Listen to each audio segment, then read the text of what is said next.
नमस्कार दोस्तों, आज की इस नए वीडियो में आप सभी लोगों का स्वागत है। आज की वीडियो में हम बात करेंगे बीएससी फोर्थ सेमेस्टर के डीएसई केमिस्ट्री के सिलेबस के ऊपर हम लोग बात करने वाले हैं कि देखते हैं कि सिलेबस इसका कैसा है ना। पहले से पहले हमारे पास ये चीज अवेलेबल होना चाहिए दोस्तों, सिलेबस आपके पास होना चाहिए और इसको प्रिंट आउट करा लेना। 2-3 पेज है, आप इसको साथ में रखो। और मैं बहुत जल्द इन्हीं का क्लास स्टार्ट करने वाला हूं, क्योंकि ये बुक आपको मार्केट में लंबे टाइम के बाद भी नहीं मिल पाता है।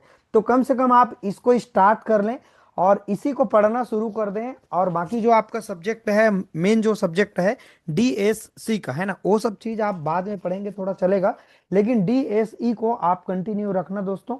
चैनल में नए आए हो, चैनल को जाके सब्सक्राइब जरूर कर लेना, क्योंकि आगे जो सेमेस्टर आपको हेल्प करने वाला है हमारे चैनल के माध्यम से, वो आपको एक काफी अच्छे से मिलेगा। ठीक है दोस्तों, और जितने भी आपके फ्रेंड हैं उन लोगों को मेरा चैनल को आप शेयर जरूर कर देना। चलिए वीडियो को स्टार्ट करते हैं, देखते हैं। बहुत अच्छा सिलेबस है केमिस्ट्री का, सबसे बढ़िया सिलेबस है हमारे पास। डीएसई का जो सिलेबस है केमिस्ट्री का ना, फोर्थ सेमेस्टर है ना, ये भी आपको देखने के लिए मिलेगा। मतलब डीएसई आपको आपको चौथा सेमेस्टर में भी मिलेगा, पांचवा में भी मिलेगा, छठवा में भी मिलेगा, आगे उधर मिलते जाएगा।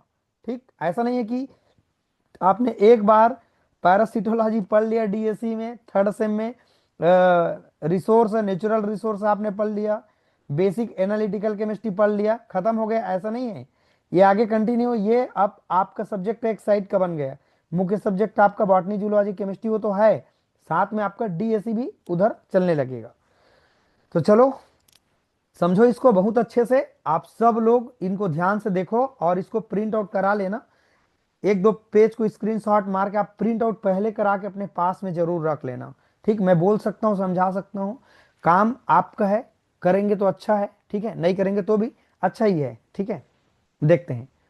ये देखो यहाँ पर क्या लिखा हुआ है, ये पूरे सभी यूनिवर्सिटी के लिए है, ये बात ध्यान रखिएगा। छत्तीसगढ़ के अलग अलग यूनिवर्सिटी और अलग अलग कॉलेज, सभी बच्चों के लिए ये हमारा सिलेबस हो रहा है, कंप्लीट है ना। देखो, बैचलर इन साइंस है, इन्वायरमेंटल केमिस्ट्री है, डीएससी का यहां लिखा हुआ है डीएससी इन्वायरमेंटल केमिस्ट्री पढ़ेंगे हम लोग, पर्यावरण रसायन। ठीक है, ये बहुत स्पेशल है, अच्छा है, एकदम इजी भी है, कोई ज्यादा कठिन नहीं है। यहाँ पर देखो, ये 100 नंबर का पेपर होना है, जिसमें 40 नंबर आपका पासिंग मार्क रहेगा। इसमें भी आपको क्या देना रहेगा, इंटरनल एग्जाम देना रहेगा। ठीक है, चलो यहां पर देखते हैं पहला यूनिट में क्या दिया हुआ है, बहुत अच्छा है दोस्तों। Introduction to environmental chemistry. सबसे पहले हमारे पास जो इन्वायरमेंटल केमिस्ट्री है उनका इंट्रोडक्शन आपको पता होना चाहिए। बायोस्फीयर होते हैं, है ना, ये सारे चीज आप नोट्स में आपको मिलेगा। मैं एक दिन के बाद में, आज तो मैं पूरा आप लोगों को सिलेबस दूंगा, ठीक है, और इसके बाद दोस्तों कल से हमारे पास जो इसका कंटेंट है उसका वीडियो देखना स्टार्ट हो जाएगा। मैं स्टार्ट कर दूंगा, है ना, आप सबके लिए, क्योंकि इस समय बचेगा नहीं, मैं भी बाद में और बिजी हो जाऊंगा, तो और आपको वीडियो नहीं दे पाऊंगा, मुश्किल बढ़ जाएगा। इसीलिए मैं कह रहा हूं कि आप सब लोगों तक ऐसे नोट्स को कुछ कुछ आप बनाते रहें, जो पासिंग मार्क आप अच्छे नंबर ला सकें। हाँ, atmosphere, ecological principle expected of ecology, है ना, पारिस्थितिकी जानते हैं, क्लासिफिकेशन है, और टाइप ऑफ इकोसिस्टम। जो इकोसिस्टम होते हैं, इकोसिस्टम समझते हैं ना, जो तंत्र होते हैं ना, पारिस्थितिक तंत्र, उनके प्रकार, बायोकेमिकल साइकिल, जैसे कि कार्बन, नाइट्रोजन, फास्फोरस चक्र, ऑक्सीजन, हाइड्रोजन, और थर्मल पॉल्यूशन, ये सब चीज आप पढ़ेंगे। सोर्स क्या है, ये नुकसान कैसे पहुंचाते हैं, नाम से ही पता चल रहा है, इन्वायरमेंटल केमिस्ट्री आपके साथ केमिस्ट्री जुड़ा है, और साथ में इसको हमको दिमाग में लेके चलना है, केमिस्ट्री का पार्ट है ये, पर्यावरण का पार्ट है, लेकिन साथ में केमिस्ट्री जुड़ा हुआ है। Thermal pollution, noise pollution, source effect and control of noise pollution, ये सब चीजों पर आपको नोट्स मिलेगा काफी अच्छे से। बस दिल से आप हमें सपोर्ट करें, आपको मैं हमेशा सपोर्ट करूंगा। अगला है हमारे पास वाटर, दूसरा जो यूनिट है वाटर, ओरिजिन, वाटर का ओरिजिन क्या है ना, physico chemical properties of the water, क्या चीज होते हैं, source of water, hydrological cycle क्या है, criteria of water quality, water management, water shade management, rain water क्या है, और हार्वेस्टिंग वाटर क्या है, पॉल्यूशन रिसोर्स क्या है, ये सभी चीज़ों को आप वाटर के बारे में इस यूनिट में आप स्टूडेंट्स सभी लोग पढ़ेंगे। अगला है हमारे पास एयर, हवा जो होते हैं उसके बारे में हम डिस्कस करेंगे। Major regions of the atmosphere, regions अर्थात उनके क्षेत्र क्या क्या है, एटमोस्फेयर का जो क्षेत्र क्या क्या है, जो वायुमंडल होते हैं ना, एटमोस्फेयर मतलब वायुमंडलीय। Composition of the atmosphere, atmosphere का जो वायुमंडल होते हैं उनका कंपोजिशन क्या है, यहाँ पर समझो, धीरे धीरे से आराम से समझ आएगा, हड़बड़ाओगे तो समझ में नहीं आएगा। इंग्लिश देख के डरना भी नहीं है, आपको धीरे से समझ आएगा। जब आप वीडियो को देखते जाएंगे, नोट्स आपको मिलेगा, तो हिंदी इंग्लिश दोनों लैंग्वेज को फॉलो करना है। ऐसा नहीं कि पूरा हिंदी पढ़े जा रहे हो, ऐसा नहीं कि पूरा इंग्लिश से पढ़ने जा रहे हो, है ना। आपको दोनों चीजें मिलेगा। मैं जब भी नोट्स आपको प्रोवाइड करूंगा, बताऊंगा, तो साइड में हिंदी लिखा रहेगा और इंग्लिश भी लिखा रहेगा, दोनों चीज आपको देखने के लिए मिलेगा। Temperature inversion and air pollution, ये सब चीज आप इसके अंतर्गत देखेंगे। कुल मिला के मैं ये कहूं कि एयर के बारे में इस पार्ट में आप लोग पढ़ेंगे बच्चों। ओजोन का परत आप जानते हैं, यहाँ पर देखो वजन का जो ओजोन परत होते हैं ना, उनका क्षय कैसा हो रहा है।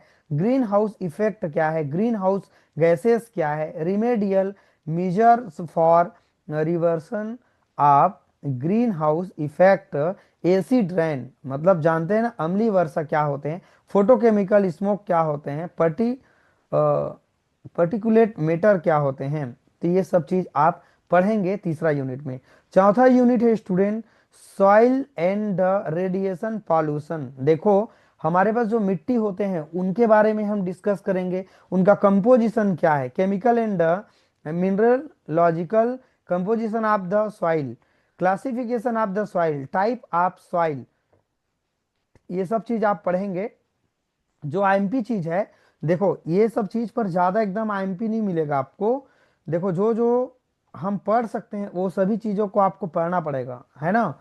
ऐसा नहीं है कि एकदम शॉर्टकट तरीका ले लो, इसीलिए मैं कह रहा हूं अभी से ही इसको पढ़ना। अगर आपको बाद में दुख नहीं झेलना है तो, और दुख आपको बाद में झेलना है तो आप शॉर्टकट तरीका ढूंढेंगे। ऐसा नहीं करें, आप कंटिन्यू थोड़ा थोड़ा करके पढ़ते रहो, ठीक। चलो और देखते हैं हमारे पास क्या क्या दिया हुआ है। टेक्सचर, बल्क डेंसिटी, है ना, ये सब चीज आप पढ़ेंगे। Chemical properties, ion exchange capacity, soil pH and micro and macro nutrient availability क्या चीज होते हैं। Introduction to radiation chemistry, source of radio active pollution क्या चीज होते हैं। Effect of radio active pollution, radio active मतलब रेडियो एक्टिव किरण क्या होते हैं, जीवों को प्रभावित करता है। जैसे आपने सुना होगा कि कहीं पर नेटवर्क लगे रहते हैं, है ना, तो अगर वहां से नेटवर्क के तार फैले होते हैं तो आसपास के जो जीव होते हैं उनको नो डाउट जो सिग्नल होते हैं, रेडियो किरण होते हैं, वो प्रभावित करते हैं सिग्नल, है ना। वैसे रेडियो एक्टिव किरण होते हैं, है ना। आपने सुना होगा यूरेनियम, है ना। तो ये सब रेडियो एक्टिव पदार्थ से रेडियो एक्टिव किरण निकलते हैं, 12th क्लास में पढ़ा है। तो वो रेडियो एक्टिव जो किरण होते हैं वो प्रदूषण को बढ़ावा देते हैं, मतलब प्रदूषित करते हैं। तो इसको कंट्रोल कैसे करेंगे, लास्ट पॉइंट दे रखा है यहाँ पर, प्रोटेक्शन फ्रॉम रेडिएशन, रेडिएशन से कैसे हम अपने आप को प्रोटेक्ट करें, कंट्रोल ऑफ रेडिएशन, है ना। तो कंट्रोल कैसे करें हम रेडिएशन को। तो यही हमारे पास 4 यूनिट है स्टूडेंट, आपको पढ़ना है। आप सबसे पहले फ्रेंड इसको आप लोग स्क्रीनशॉट ले लो, थोड़ा सा और नीचे करता हूं, ओके। ये यहां तक एकदम करेक्ट, क्योंकि यहां पर डीएससी भी लिखा हुआ है ना, थोड़ा छोटा कर दूं क्या, ये लो, ठीक, और छोटा कर दूं। अब दिख रहा होगा सभी लोगों को। ये हमारे पास डीएसई, डीएसई का हमारे पास सिलेबस है, ठीक है। अब इसका प्रैक्टिकल को भी मैं आपको दिखा देता हूँ, चलो प्रैक्टिकल वाला पार्ट भी देखते हैं। ये इसका क्या है, कौन कौन से बुक है इसके अंतर्गत, ये आप रिसोर्स इनका क्या क्या है उनको देख सकते हैं। बाकी ज्यादा हमको ये सब रिसर्च नहीं करना है ना, इसके लिए, क्योंकि हमारे पास वक्त नहीं है। अगर आप सर्च करने में भिड़ेंगे तो एक ही विषय आपको 2 महीना लग जाएगा। इसीलिए मैं आपको नोट्स बना के बढ़िया दे दूंगा। किन किन लोगों को नोट्स चाहिए आप मुझे कमेंट करके जरूर बताना। 4th semester BSc 4th semester का केमिस्ट्री का नोट्स कितने लोग को चाहिए बताना मुझे, ठीक है। ये 100 नंबर का पेपर है, 30 नंबर का आपका इंटरनल असाइनमेंट है और 70 नंबर का मेन एग्जाम होगा, जैसे कि आप मेन सब्जेक्ट डीएससी में देते हैं, और ये आप लोग पहले से दे चुके हैं, कोई और बताने की जरूरत यहाँ पर नहीं है। चलो अब इसका देखते हैं course, lab course, environmental chemistry lab course DSE. देखते हैं क्या क्या है यहाँ पर। ये आपको मिलेगा 50 नंबर का, 35 नंबर आपका एग्जाम होगा इसका, 15 नंबर का आपका इंटरनल प्लस असाइनमेंट होगा। वाटर एनालिसिस कर सकते हो, देख सकते हैं एसिडिटी है, temporary and permanent, total hardness कैसे निकालें, है ना, सॉल्यूट सॉरी सल्फेट है, फास्फोरस है, ये सब चीज वाटर एनालिसिस है। नाइट्रेट है, क्लोराइड है, डीओ का मतलब होता है डिजॉल्व ऑक्सीजन, और बीओडी का मतलब होता है बायोलॉजिकल ऑक्सीजन डिमांड, और सीओडी का मतलब होता है केमिकल ऑक्सीजन डिमांड। और इंसेक्टिसाइड है और पेस्टिसाइड है, जानते हैं ना पेस्टिसाइड, खेत वगैरह में डालते हैं ना कीड़ों को मारने के लिए, पेस्टिसाइड वो सब है। ये है, ये हमारा पार्ट है वाटर एनालिसिस का, और ये वाटर एनालिसिस का ये भी पार्ट है, ये भी वाटर एनालिसिस का पार्ट है। और है स्टूडेंट यहाँ पर सॉइल एनालिसिस का, जिसमें determination of the pH meter, conductivity, calcium, magnesium, heavy metal like the chromium, PVCD, zinc, ये सब चीज़ों को हमको क्या करना होगा, डिटर्मिनेशन करना होगा। ठीक है, और यहाँ पर देख सकते हैं determination of the macro and the micro nutrient in soil. Soil में हम लोग क्या कर सकते हैं, डिटर्मिनेशन, जो मैक्रो मतलब और माइक्रो, माइक्रो मतलब सूक्ष्म होता है, अब मैक्रो मतलब दीर्घ होता है, उन जो हमारे पास न्यूट्रिएंट होते हैं, न्यूट्रिएंट मतलब पोषक कहा जाए, है ना, उनको डिटरमाइन कैसे कर सकते हैं। तो ये सब चीज सिलेबस इनका आपके टीचर अच्छे से इनको बताएंगे, और मैं भी टीचर हूँ ऐसा नहीं, बट जब लैब का बात करेंगे तो लैब के बारे में हम डिस्कस करेंगे, ज़्यादा इस पर टेंशन नहीं होगा आप लोगों को, इस पर ज़्यादा परेशान होने की ज़रूरत नहीं है। ठीक है, तो ये हमारा जो पूरा पार्ट है ये कंप्लीट हो जाता है।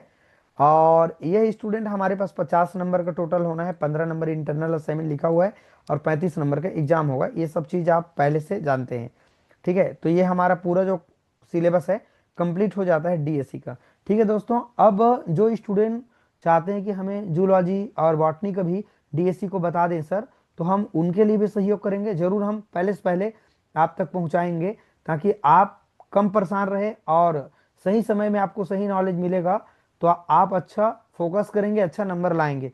सही समय में सही चीज नहीं मिलेगा तो नो डाउट आप लोग परेशान हो जाएंगे, और लास्ट में आपका परसेंट गिर जाएगा, डाउन हो जाएगा। क्यों?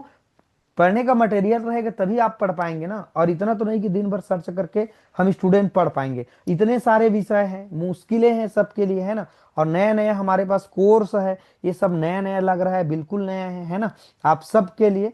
तो इस तरह के हमारे जो चैनल आप लोगों को सपोर्ट कर रहे हैं बच्चों, आप सब लोग इनको सपोर्ट करें, और आपके जितने भी दोस्त तैयार हैं उन लोगों को चैनल को शेयर करें दोस्तों। ठीक है, और आपका किसी भी तरह से सवाल रहेगा तो मुझे कमेंट करके बताना, मेरे से जो संभव होगा मैं कोशिश करूंगा वो चीज़ आप लोगों तक पहुंचाऊं। जो चीज़ संभव नहीं है उस चीज़ों को मैं नहीं पहुंचा पाऊंगा, क्योंकि एक टीचर सब विषय के लिए वीडियो और लेबल कराना मुश्किलें होती हैं। ठीक है, तो जितना मुख्य मुख्य चीज़ें हैं मैं बताते जा रहा हूँ, उनको आप सारे लोग कवर करते जाइएगा। ठीक है दोस्तों, वीडियो अच्छा लगे तो लाइक कमेंट आप जरूर कर देना। ठीक है, वीडियो को वॉच करने के लिए थैंक यू सो मच।